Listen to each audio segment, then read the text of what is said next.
जैसे ही कपोल बाएं हाथ गाल पर लगाया और उनको सरस्वती का प्रकाश हो गया और वो कहने लगे योंत प्रविश्य मम वाच मिमाम प्रसुप्ताम, जो मेरे अंदर प्रवेश करके और मेरी सारी इंद्रियों को जागृत कर रहे हैं, जो मुझे सुनने की शक्ति दे रहे हैं, देखने की शक्ति दे रहे हैं, बोलने की शक्ति दे रहे हैं, खाने की शक्ति दे रहे हैं, उसे पचाने की शक्ति दे रहे हैं, चलने की शक्ति, फिरने की शक्ति, जो भी दे रहे हैं वो वही अंदर घुस करके और मुझे ऊर्जावान कर रहे हैं, जो संजीवित कर रहे हैं। जब वो तत्व निकल जाता है तो क्या बचता है? जब तक वो तत्व हमारे अंदर है ये शिव है, लेकिन जब ये तत्व निकल जाता है तो शव बच जाता है। फिर इसे निकालो जल्दी, नहीं तो सड़ांध आने लग जाएगी।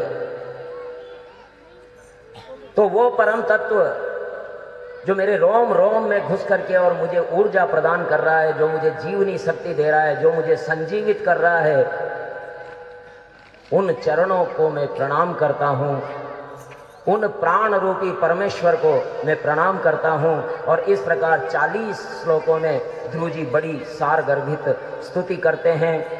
कहते हैं आप सर्वशक्ति संपन्न है प्रभु, जो मेरे अंतःकरण में प्रविष्ट होकर के सुषुप्त वाणी आदि इंद्रियों को जागृत कर रहे हैं। और इस प्रकार हे प्रभु, मैं तो 5 साल का बच्चा बालक हूं, लेकिन बड़े बड़े ऋषि मनीषी विद्वान आपको जान नहीं पाते। मैंने आपको जाना है तो कोई खास बात नहीं है, क्योंकि जे जानो जई जाए दे जनाई, जानत तुम्हें हो जाए। आपको केवल वही जान सकता है जिसको आप जनाना चाहें, और अगर एक बार जान गया आपको तो फिर आप ही हो जाता है, फिर वो रहता ही नहीं है। इसलिए प्रभु आपकी बड़ी कृपा है। मात्र साधना से ईश्वर की प्राप्ति नहीं हो सकती, केवल ईश्वर की कृपा से ही ईश्वर की प्राप्ति हो सकती है। साधना, तपस्या, ये सारी बातें केवल मन को शुद्ध करने की चीजें हैं। ईश्वर तभी मिलते हैं जब उनकी कृपा होगी, और उनकी कृपा होगी तो पहले संत मिलेंगे, और संत मिलेंगे तो संत के पीछे पीछे ईश्वर भी मिलेंगे। और संत मिले नारद जी के रूप में, और नारद जी के बाद फिर ईश्वर भी मिल गए। ये सिद्ध हो गया यहाँ। मात्र साधना से ईश्वर की प्राप्ति नहीं होती, साधना से तो घमंड हो सकता है। ओह, मैं इतनी साधना करता हूँ। बहुत सारे हमारे ऐसे पंडित मित्र भी मिल जाते हैं कि मैंने तो पुरस्चरण कर लिया है और मैं तो ये बहुत बड़ा सिद्ध हो गया हूँ। तो ये साधना का घमंड हो जाता है, तो वो किया किराए पे, तो साधना का भी घमंड हो जाता है। बहुत सारे हमारे तपस्वी होते हैं तो वो तपस्या का ही घमंड हो जाता है। वो खड़ेश्वरी बाबा, अरे साहब 12 साल तक खड़े रह गए। नहीं, मैं किसी प्रॉपर बात नहीं कर रहा किसी की भी, लेकिन अगर अभिमान आ जाता है तो वो फिर सारा किया धरा साफ हो जाता है। इसलिए प्रभु, साधना से, तपस्या से आपको प्राप्त नहीं किया जा सकता, आपको केवल आपकी कृपा से ही प्राप्त किया जा सकता है, ऐसा ध्रुव जी कह रहे हैं। और अभिमान हुआ, अगर अभिमान हुआ तो भगवान मिलेंगे ही नहीं। साधना से थक करके जीव रो पड़ेगा कि बहुत साधना कर ली, भगवान आपके दर्शन नहीं हो रहे, मैं क्या करूं क्या न करूं, रो पड़ेगा। तो जब रोने लगेगा तो करुणा होगी, तो भगवान अवश्य मिलेंगे। और इस प्रकार भगवान ध्रुव से कहते हैं कि ध्रुव, मांग ले जो भी मांगना है। तो ध्रुव जी किस लिए आए थे तपस्या करने? ध्यान है ना सबको? वो अपना पुत्र रूप का अधिकार प्राप्त करने के लिए आए थे। मैं भी अपने पिता की गोद में उसी तरह बैठूं जिस तरह मेरा भाई उत्तम बैठता है, यही सोच के आए थे ना। लेकिन यहां भगवान आ गए हैं सामने, और भगवान पूछते हैं कि मांग क्या मांगता है? तो ध्रुव जी कहते हैं कि नहीं, मुझे तो कुछ नहीं चाहिए, सब कुछ भूल गए, मुझे क्या चाहिए, मुझे कुछ नहीं चाहिए। कि नहीं नहीं बेटा, मांगना पड़ेगा, इतनी तपस्या की है तूने, मैं तेरे से प्रसन्न हूँ, मांग। क्या मांगता है? तो वो क्या मांगते हैं? राजकाज भी बिसर गए, राज सिंहासन भी बिसर गए, पिता की गोद भी बिसर गए, और मांगते हैं कि मुझे तो उन विशुद्ध हृदय परमात्माओं के भक्तों का संग दे दें, सत्संगति दे दें, जिनके साथ बैठ करके मैं सत्संगति करता रहूं। ऐसे लोग जो आपके अविच्छिन्न भक्त हैं, आपके चरणों से कभी दूर नहीं रहते हैं, ऐसे लोगों का मुझे साथ दे दें। मुझे केवल यही चाहिए, क्योंकि बिनु सत्संग विवेक न होई, बिनु सत्संग विवेक न होई, राम कृपा बिनु सुलभ न सोई, राम कृपा बिनु सत्संगत मोद मंगल मूला,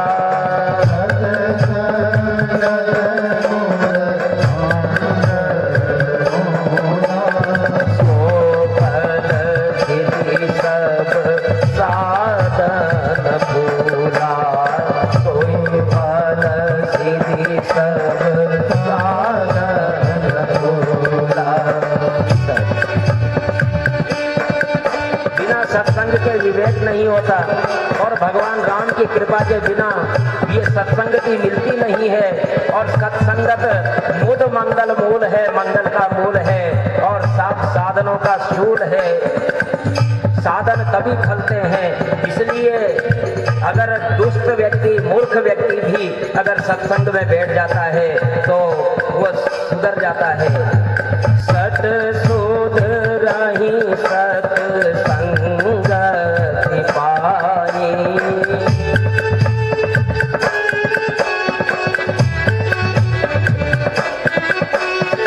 पारस परस बुधात सुहाई, पारस परस राम, श्री राम जय राम जय जय राम, श्री राम जय राम जय जय राम।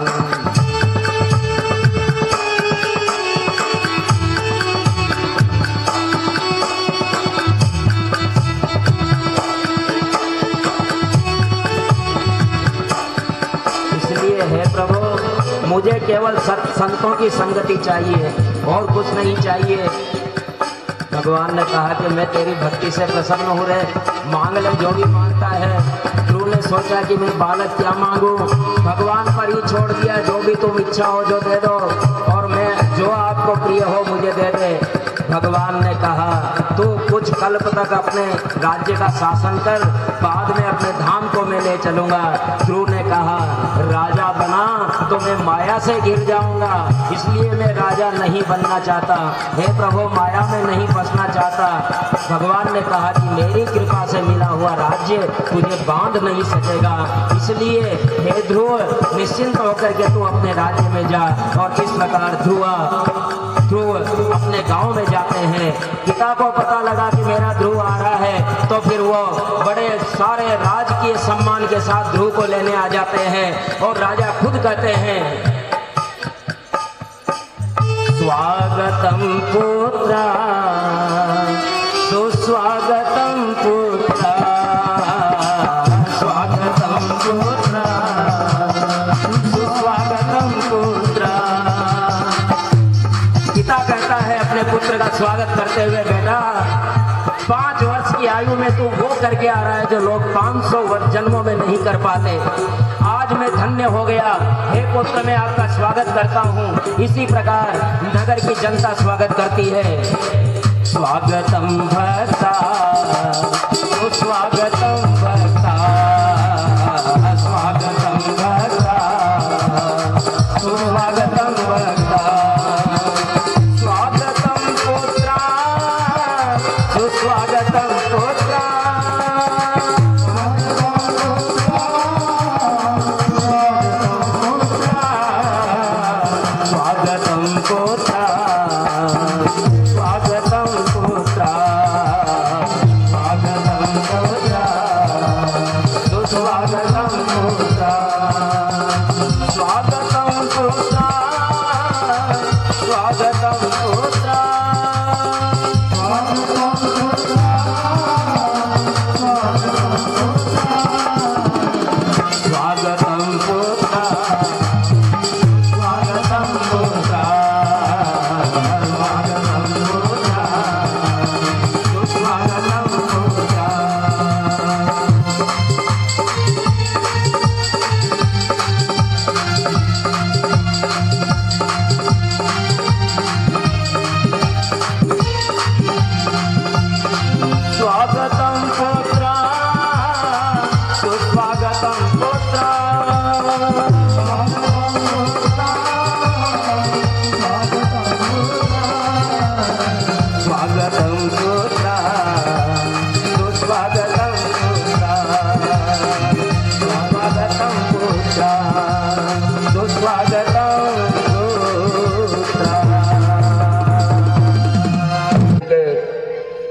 उत्तम के साथ बड़ा अच्छा बर्ताव रखा ध्रुव जी ने। एक बार उत्तम ने यक्षों से युद्ध किया था। यक्ष अलकापुरी के कुबेर से यक्षों से युद्ध किया और उत्तम उसमें मारा गया था। ध्रुव ने चढ़ाई कर दी थी, तब मनु महाराज आए और उन्हें युद्ध से विरत किया। ध्रुव जी के कुल परंपरा में राजा अंग हुए, वेन हुए। वेन ध्रुव के परिवार में थे, ध्रुव के वंशज थे, लेकिन वो बड़े दुष्ट प्रकृति के निकले क्योंकि मृत्यु के नाती थे और वो बड़े दुष्टता किया करते थे, संतों को दुख दिया करते थे, तो संतों के श्राप से उन्हें मार दिया गया था। लेकिन उन्हीं के शरीर को मंथन करके और महाराज पृथु का जन्म होता है और महाराज पृथु और अर्ची लक्ष्मी और नारायण के ही अवतार माने गए और महाराज पृथु इस सृष्टि के प्रथम किसान माने जाते हैं जिन्होंने धरती को समतल करके पहली बार इस धरती पर व्यवस्थित खेती का प्रचलन किया। महाराज पृथु के कारण ही इस धरती को पृथ्वी नाम मिला। उनके आग्निद्र हुए और उनके पुत्र नाभि हुए, जिन्होंने ऋषभ देव को जन्म देकर के अपना जन्म यथार्थ कर दिया। और भगवान ऋषभ के बारे में कहा जाता है कि इन्होंने अपने राज्य में वर्षा करवा करके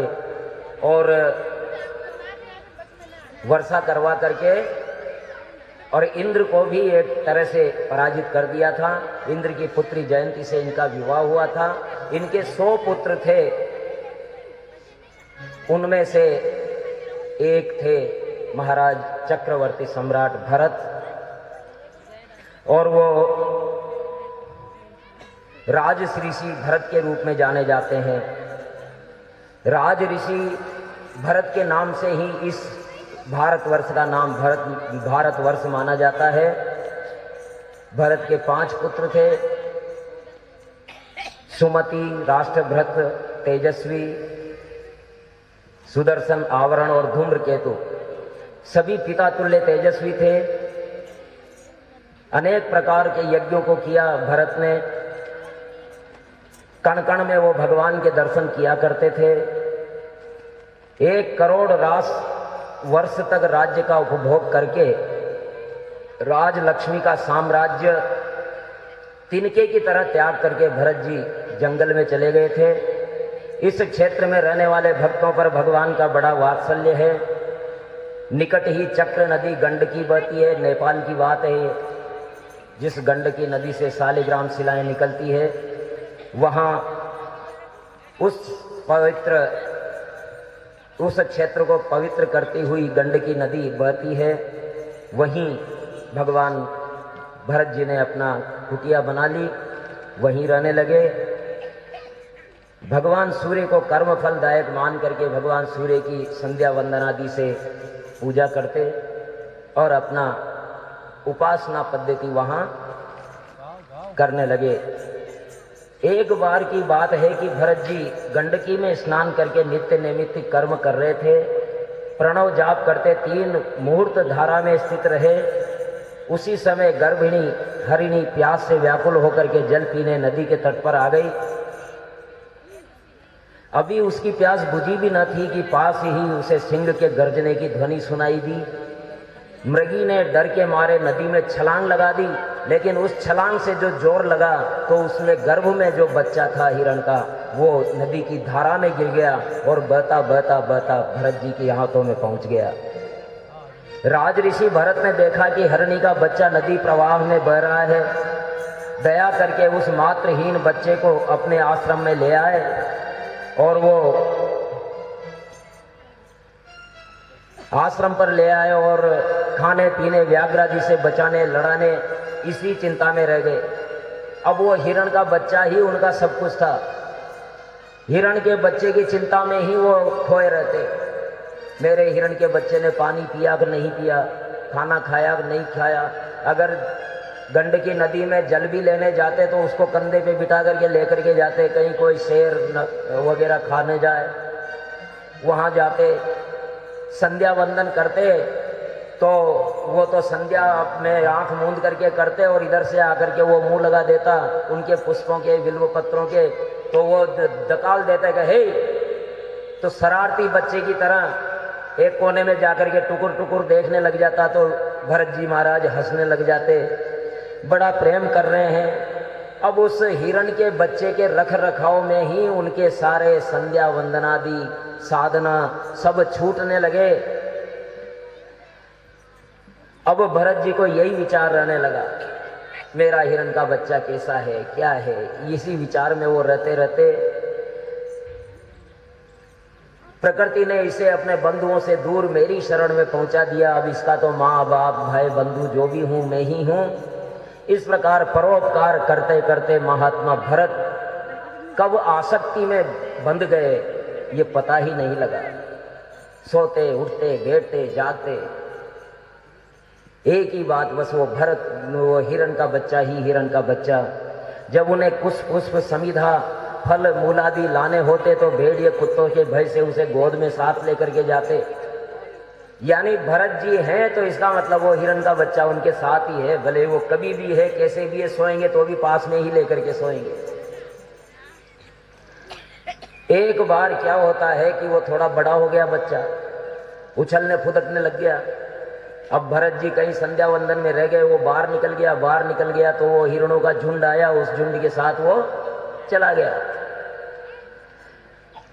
अब ऋषि भरत जी ने देखा कहाँ है, बहुत दूर दूर तक ढूंढ के आ गए, कहीं भी नहीं है, अंदर भी नहीं है, बाहर भी नहीं है, ऊपर भी नहीं है, नीचे भी नहीं है। अब गया तो कहाँ गया, विलाप करने लगे, उसकी मधुर स्मृतियों को गतिविधियों को याद करके रोने लगे। उनका सींगों से खुजलाना, हवन सामग्री को दांतों से खींचने पर डांटना, तो डांटते ही और कोने में जा दुबक करके और टुकुर टुकुर देखना, ये सब उन्हें बड़ा याद आ रहा था और अत्यंत भयभीत हो गए। छोटा सा बच्चा है रे, कोई शेर न खा जाए, कोई बाघ भेड़िया न खा जाए, अब क्या होगा क्या होगा। और इस प्रकार महाराज भरत हिरण के बच्चे के विरह में खाना पीना सब कुछ छोड़ चुके और आमरण अनशन ही एक तरह से उन्होंने कर दिया। और उस हिरण के बच्चे को याद करते करते करते आखिरकार उन्होंने प्राण छोड़ दिए। अब अंत गति सोमति, अंतमति सो गति। अंत समय में जैसी मति रहती है, जैसी बुद्धि रहती है, वैसा ही आगे योनि मिलती है। भरत जी चक्रवर्ती सम्राट, तिनके की तरह सारा चक्रवर्ती साम्राज्य छोड़ करके आ गए, लेकिन यहां आए तो 100 पुत्रों में मोह नहीं बंधा, लेकिन एक हिरण के बच्चे में मोह बंध गया। और स्थिति ऐसी हो गई कि अब उनको हिरण के बच्चे के रूप में ही जन्म लेना पड़ा, हिरण के बच्चे के रूप में ही उन्हें जन्म लेना पड़ा। हिरण के रूप में जब उनका जन्म हो गया तो इधर उधर घूम घाम करके वापस अपने ही आश्रम पर आ गए हो। याद उनको सब था, भले ही हिरण के बच्चे के रूप में उन्होंने जन्म ले लिया, लेकिन याद उनको सब था और उसी गंडकी नदी के किनारे आ गए। इस प्रकार अपनी जन्मभूमि कलंजर पर्वत से चल करके शालिग्राम तीर्थ पुलहाश्रम में आ गए। अंत में आधा शरीर गंडकी में डाले हुए उन्होंने हिरण का शरीर भी छोड़ दिया। अब उनका दूसरा जन्म होता है, तीसरा जन्म वो होता है आंगिरस गोत्र के सम दम तप स्वाध्याय वेदाध्ययन आदि सबसे युक्त ब्राह्मण परिवार, आत्मज्ञानी समस्त गुणों से संपन्न जो ब्राह्मण थे। उनकी बड़ी स्त्री से उनके पुत्र थे, 10 पुत्र थे, 9 पुत्र, और छोटी पत्नी से 1 पुत्री और 1 पुत्र थे। और जो ये पुत्र थे यही भरत जी थे। इस बार वो जरूरत से ज्यादा सावधान थे। मैं कितना चक्रवर्ती सम्राट था, लेकिन एक मृग छोड़ने के चक्कर में मेरा सारा जीवन बिगड़ गया। इस बार वो जन्म से ही, क्योंकि सारी बातें उन्हें याद थी, जन्म से ही वो बड़े सावधान थे। और सावधान इतने थे कि किसी से बोलना ही नहीं रखा, बोले ही नहीं। कोई कहता है ये कर दो तो वो कर दो, लेकिन बोलना नहीं है कुछ भी अपनी तरफ से। किसी का विरोध नहीं करना। जो अंतर चिंतना है वो अंतर चिंतना चलती रहती थी और इस प्रकार अन्य की दृष्टि में भरत जी पागल सिद्ध हो गए थे। सब उनको ये समझते हैं कि बस ये तो ढोर है, कुछ नहीं समझता ये। पिता चिंतित रहते ही हैं। उन्होंने उपनयन संस्कार करवाया, सोचा कि वेदाध्ययन करवाएं, ब्राह्मण का बच्चा है, वेद पढ़ लेगा, कमा खाएगा। तो वेद का जो है कि वर्षा काल में वेदाध्ययन करवा दूं, लेकिन उससे पहले गायत्री की साधना आवश्यक है। तो चैत्र वैशाख ज्येष्ठ आषाढ़ में निरंतर अध्ययन के बाद भी उन्होंने व्यावृत्ति पूर्वक गायत्री मंत्र भी याद नहीं हुआ। अब याद क्या नहीं हुआ, वो सुनाना ही नहीं चाहते थे, बोलना ही नहीं चाहते थे। वो तो याद तो उनको तो सब था। पिता इसी चिंता में स्वर्गवासी हो गए कि मेरे 9 पुत्र तो बड़े विद्वान हैं पहली पत्नी से तो, लेकिन ये दूसरी पत्नी से एक पुत्र हुआ, ये भी इस प्रकार ढोर निकला। उसी चिंता में स्वर्गवासी हो गए और उनकी जो माता थी वो भी उनके साथ सती हो गई। भरत जी के भाई कर्मकांड के बड़े विद्वान थे किंतु ब्रह्मज्ञानी नहीं थे, इसलिए भरत जी की स्थिति को समझना उनके बस की बात ही नहीं थी। भरत जी को तो मान अपमान का कोई मतलब ही नहीं था, जो मिलता खा लेते। शीत हो तो ठीक, गर्मी हो तो ठीक, बरसात हो तो ठीक, नंग धड़ंग रहते। अगर किसी ने कुछ पहना दिया तो पहन लिया, नहीं पहनाया तो भी कोई बात नहीं। इस तरह से मेला शरीर, जनेऊ भी मेली। इस प्रकार एक समय की बात है कि डाकू सरदार पुत्र प्राप्ति के लिए भद्रकाली के तांत्रिक अनुष्ठान का संकल्प लेता है, जिसमें मनुष्य की बलि देनी होती है।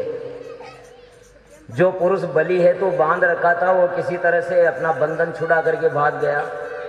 अब राजा उस डाकू सरदार ने अपने अनुचरों को भेजा कि जाओ बलि के लिए कोई मनुष्य लेकर के आओ। तो और तो कोई मिला नहीं, और ये भाई साहब मिले एक जगह सोए हुए। तो कहे उठो, तो भाई साहब उठ गए। तो कहे चलो, चल दिए और वहां जाकर के और भद्रकाली के मंदिर में जाकर के और बिठा दिया, निलाया। तो आराम से हाथ पैर चौड़े कर दिए, निलाओ खूब, उबटन लगाया, खूब आनंद से इत्र लगाया, मालाएं पहनाई और खाने को खिलाने लगे। खूब खिलाया, खूब खिलाया। अब जो छाप की छाप आए वही गायब कि भाई ये कितना खाएगा। अब बलि देनी है तो इसकी सब इच्छा पूरी करनी है, पहले खिलाओ भाई खिलाओ। लेकिन खिलाओ कहाँ तक, वो तो छाप की छाप आती है गायब।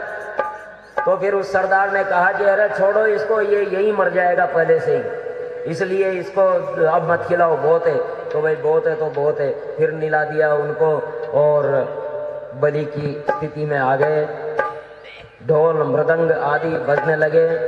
भरत जी एकटक माता के विग्रह को देखते हुए विचार कर रहे थे, न तातो न माता न बंधु न दाता न पुत्रो न पुत्री न भृत्यो न भर्ता न तातो न माता न बंधु न दाता न पुत्रो न पुत्री न भृत्यो न भर्ता न जाया न विद्या न गतिर्मदेवा न जाया न विद्या न गतिर्मदेवा गतिस्वं गतिस्वं त्वमेका भवानी न तातो न माता न बंधु न दाता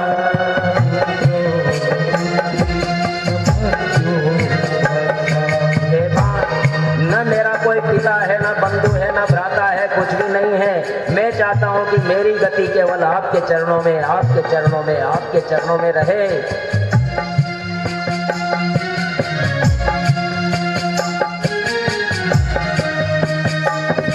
न जानामि दानं न जयान योगं न जानामि दानं न च ध्यान योगं न जानामि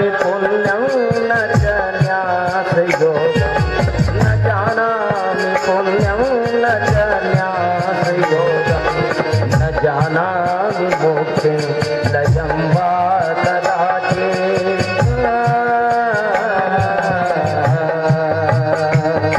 न जानामि मोक्षं लयं वा कदाचित् गतिस्त्वं गतिस्त्वं त्वमेका भवानि गतिस्त्वं गतिस्त्वं त्वमेका भवानि।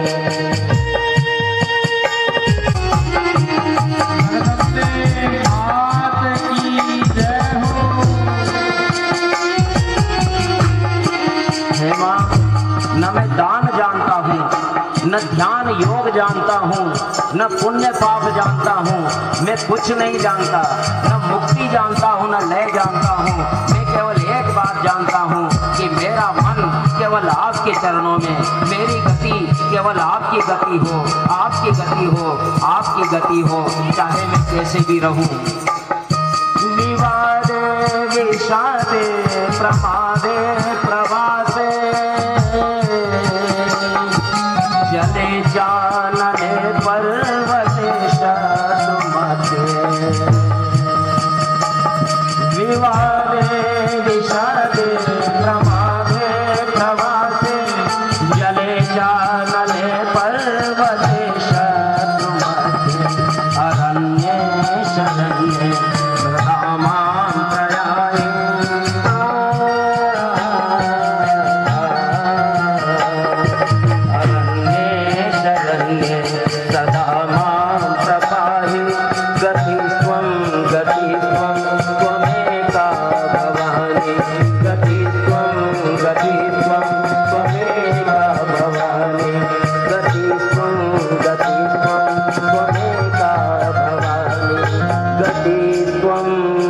गतिस्त्वं त्वमेका भवानी।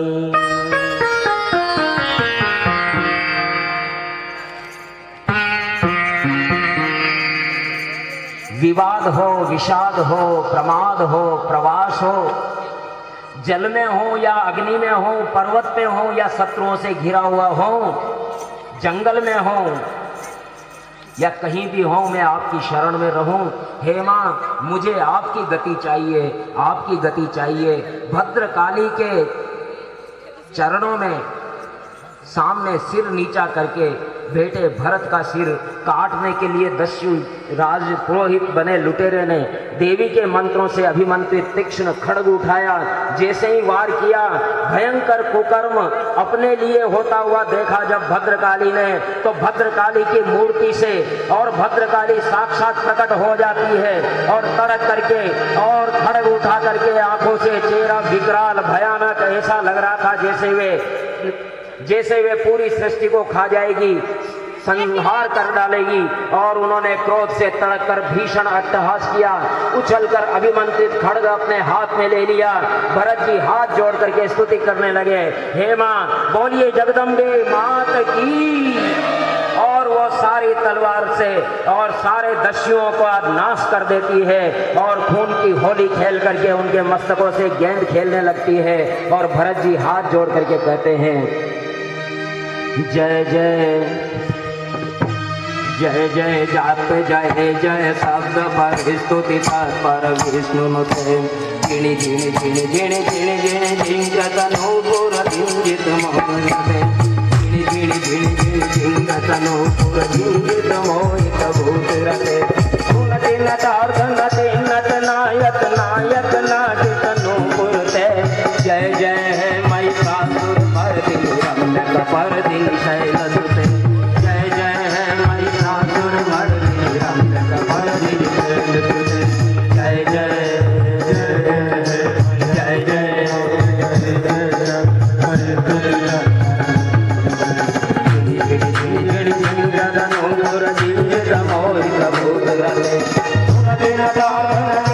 नायक नायक नाटित नूपुरते जय जय है महिषासुर मर्दिनी रम्यक